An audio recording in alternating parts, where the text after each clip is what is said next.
श्रीलक्ष्मी श्रीमहालक्ष्मी क्षीरसागर कन्यका उत्तिष्ठ हरिसम्प्रीते भक्तानां भाग्यदायिनी श्रीलक्ष्मी श्रीमहालक्ष्मी क्षीरसागर कन्यका उत्तिष्ठ हरिसम्प्रीते भक्तानां भाग्यदायिनी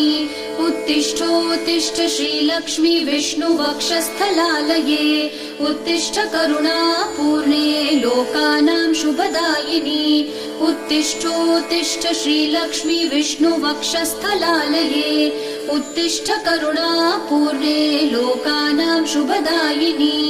श्रीपद्ममध्यवसिते वरपद्मनेत्रे श्रीपद्महस्तचिरपूजित पद्मपादे श्रीपद्मजातजननी शुभपद्मवक्त्रे श्रीलक्ष्मी भक्तवरदे